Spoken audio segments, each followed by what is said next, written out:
Oral cancer surgery के बाद recovery कैसी रहती है?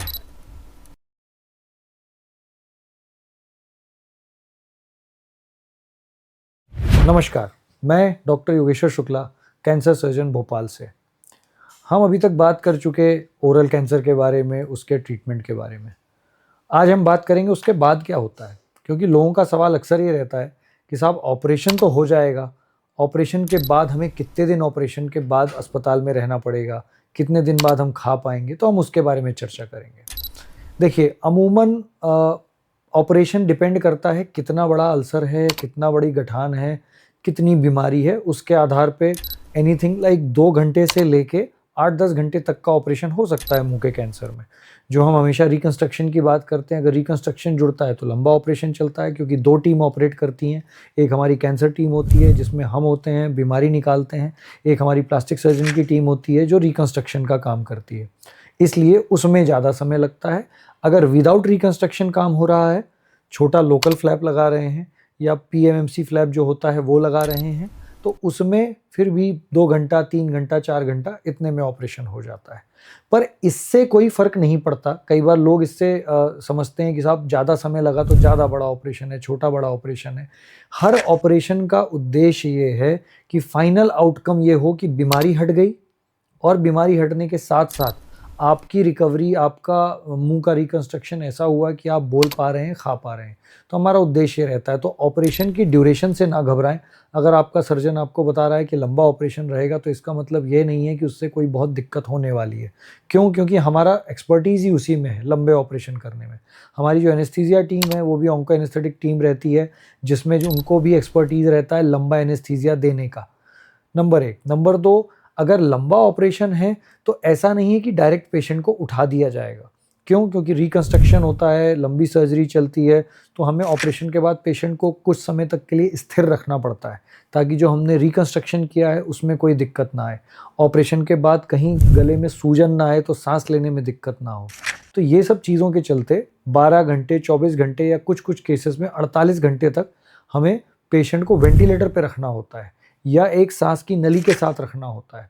वह केवल प्रोफाइलेक्टिक है, यानी इसलिए है ताकि कहीं कोई दिक्कत ऑपरेशन के बाद सांस लेने में ना आने पाए। जब 24 या 48 घंटे बाद हमें लगता है कि सूजन नहीं आई है, जो हमने रिकंस्ट्रक्शन किया है सब सेटल हो गया है, कहीं कोई प्रॉब्लम नहीं है मेजर, तो फिर हम पेशेंट को एक्सट्यूबेट कर देते हैं, यानी होश में लाते हैं और वेंटिलेटर से हटाते हैं।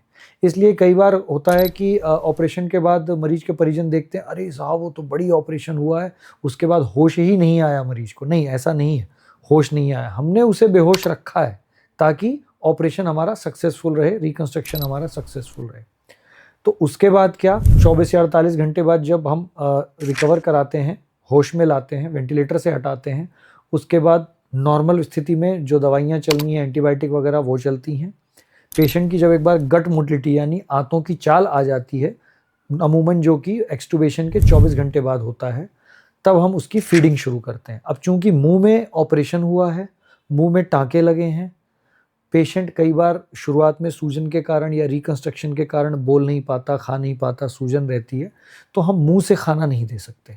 इसलिए नाक से एक राइल्स ट्यूब बोल के नली होती है जो डायरेक्ट पेट में जाती है, जो हम ऑपरेशन के दौरान ही बेहोशी की अवस्था में डालते हैं।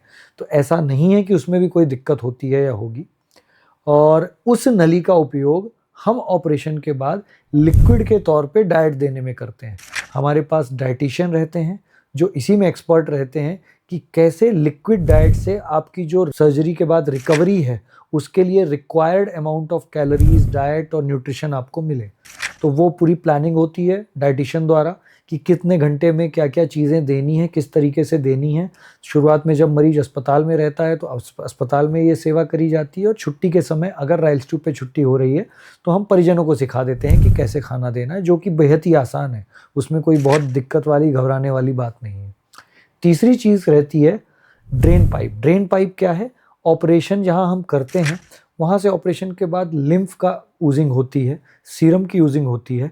यह कलेक्ट हो जाएगा, इकट्ठा हो जाएगा और सूजन बनाएगा, पानी का इकट्ठा होगा, इन्फेक्शन होने के चांस रहते हैं। इसलिए हम एक ड्रेन पाइप डालते हैं जिससे एक बॉक्स कनेक्टेड रहता है। उस बॉक्स में उस ड्रेन पाइप के द्वारा सारा का सारा जो ऑपरेशन के बाद का पानी, अगर मैं आसान भाषा में कहूँ, तो वो इकट्ठा होता है ताकि वो मरीज के शरीर में इकट्ठा ना हो। अमूमन डिपेंडिंग अपॉन ग्रेड क्या था सर्जरी का, कितना नोड्स थी और कितनी क्या चीज़ें थी डिसेक्शन के टाइम पे, उसके आधार पे कई बार 3 दिन 5 दिन या मैक्सिमम 7 दिन जैसा ड्रेन पाइप रह सकता है। किसी किसी केस में अगर कोई कॉम्प्लिकेशन माइनर हुई तो शायद लंबा भी रह सकता है। तो वो ड्रेन पाइप भी ज़रूरी है, बेहद ज़रूरी है, उससे भी डरने की आवश्यकता नहीं है। उसके लिए रिक्वायरमेंट ये है कि ड्रेन पाइप को अपन केयरफुली रखें, वो खींचे ना शरीर से। वैसे तो टाँका लगा के उसको फिक्स किया जाता है, लेकिन अगर ज़बरदस्ती खींचा जाएगा या वो कहीं बिस्तर में कई बार टेंडेंसी होती है कि उसको लगा देते हैं, मरीज़ ध्यान नहीं देता, करवट देके अगली तरफ चला जाता है, तो उसमें वो खींच सकता है। अगर खिंच जाएगा तो अव्वल तो दर्द होगा, और निकल जाएगा तो पानी, जो मैं कह रहा हूँ कि जब तक वो सूखता नहीं है तब तक हमें ड्रेन पाइप रखना होता है, तो वो कहीं ना कहीं इकट्ठा हो सकता है। और बाद में फिर उसके भी तरीके हैं कैसे क्या करना है, पर कोशिश यही करनी चाहिए कि ड्रेन पाइप की केयर करें।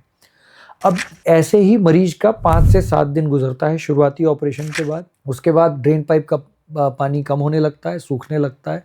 अगेन ज़ीरो नहीं होता है। अमूमन लोग हमारे पास कई बार पेशेंट बोलते हैं, अरे साहब अभी तो उसमें 20 ml 30 ml आ रहा था, फिर क्यों निकाल दिया, कहीं अंदर इकट्ठा ना हो जाए। देखिए, थोड़ा बहुत पानी तो शरीर के हर टिश्यू में आता है, रहता है, वह नॉर्मल है, चाहिए।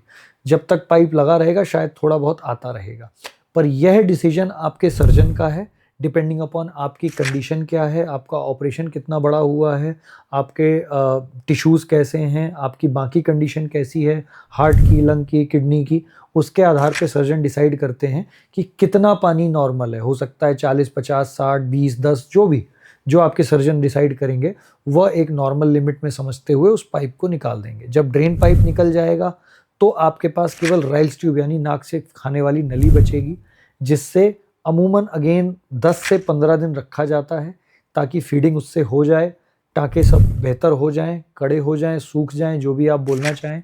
और जब एक बार कंफर्टेबल लगता है कि मुंह से टाँके ऐसे हो गए हैं कि बोलने से, खाने से, निगलने से वो नहीं टूटेंगे, तो हम राइल्स ट्यूब निकाल के मुंह से खाना देने लगते हैं। तो अगर मैं मोटा मोटी बात करूं, एक ब्रॉड टर्म में बात करूं, जो एवरेज ऑपरेशन हम मुंह के कैंसर के करते हैं उसमें 5 दिन, 7 दिन या मैक्सिमम 10 दिन जैसा भर्ती रहना पड़ता है, और राइल्स ट्यूब के साथ 10 दिन, 12 दिन या मैक्सिमम 15 दिन रहना पड़ता है, जिसके बाद पेशेंट बिल्कुल नॉर्मल है, कहीं कोई दिक्कत नहीं है। एक सवाल उठता है, साहब बेड रेस्ट कितने दिन का लगेगा? अगेन वो डिपेंड करता है किस लेवल की सर्जरी हुई है। अगर पैर से फ्लैप लिया है, हड्डी ली है रिकंस्ट्रक्शन के लिए, तो उसमें ग्राफ्ट रहता है, ग्राफ्ट को स्टेबल रखने के लिए हम उसमें कास्ट भी लगाते हैं, तो शुरुआत में थोड़ा दिक्कत हो सकती है चलने फिरने में। अगर ऐसा कुछ नहीं है तो एक्सटुबेशन के अगले दिन से पेशेंट चल फिर सकता है, कोई प्रॉब्लम नहीं है, कहीं से कोई बेड रेस्ट की आवश्यकता नहीं है। तो इस तरीके से हमने आज समझा कि कैसे पेशेंट की रिकवरी होती है, कैसे उससे डरने की आवश्यकता नहीं है और क्या नॉर्मल चीज़ें हैं। और भी आपके कोई सवाल हो तो हमें कमेंट बॉक्स में दे सकते हैं, हम उनके लिए वीडियो बना देंगे। धन्यवाद।